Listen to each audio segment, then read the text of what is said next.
Hallelujah, the four me ma wakwa ba de about yes send me so the nim se branda ne ya wode bia ye fa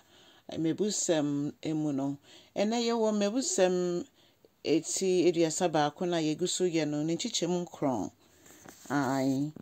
ye da sofo rade asese ma de papa achi ye nyankopon ye bompa ye se ma wansam kasa ncho ye nenso o Yesu Kristo di mo hallelujah nchichemu nkron no ese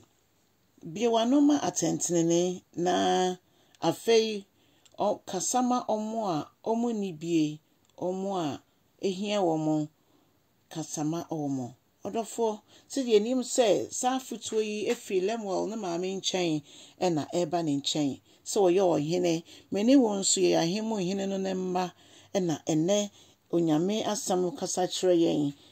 ye bompa se nyame ankasa onka ye ho na ye ntimi di atentene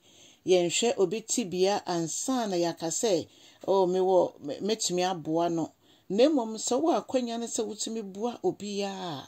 ye ne se de wuyama onyankopon ebipo na bibi nkita wonsem se ye bibia ye beka se ye physical enitua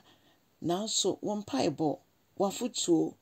bibibia wo ye bia no se nyame ho akwankyere erade de na mentumi menso metimi ayede aboa nipa ye oni obia so obekasa ama no wo ye lawyer ni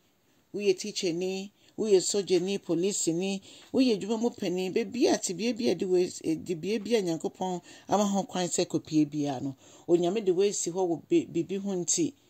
emma obi nton ne ho ansa na wa ma na dwuma wo bra okita ne certificate ebusuafo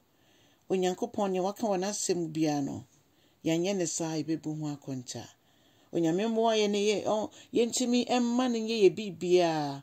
onye ye wura onye ye na je nkwa ne ye bibia se de be ye besuro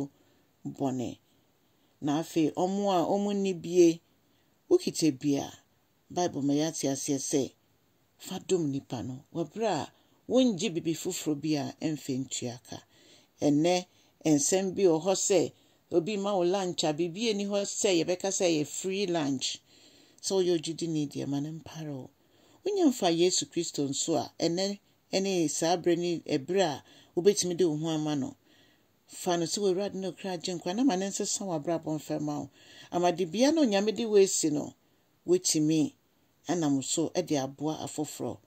wo bua nipa a ehu hia kese pa edimpa eye chen ahonya eno nti we bie ya no amoma yenka yembu atentene na afei yenji sikebi se ye lawyer for se ye judges for yenji sikebi nhye ntoma ase ne yemfa nkobi asem ema no obi ni bia ne cheso ne de yebetwa na atomu erade hu ye mobo na yentumi ye ya femu de na dan kwa moba yemu biara nyo yeraba odofo cha asemi na ma enye nhyira ema ofoforo bi nso a onyanti asem obi a ne wra ho erade nam asem so no ncheche ne wre erade nam na asem so embi akwan emfanto bebi akwan nda odofo onyan subscribe nso a bomode na ye nesa na makwan na Kristo endi wukan wo bibia wo yemu amen.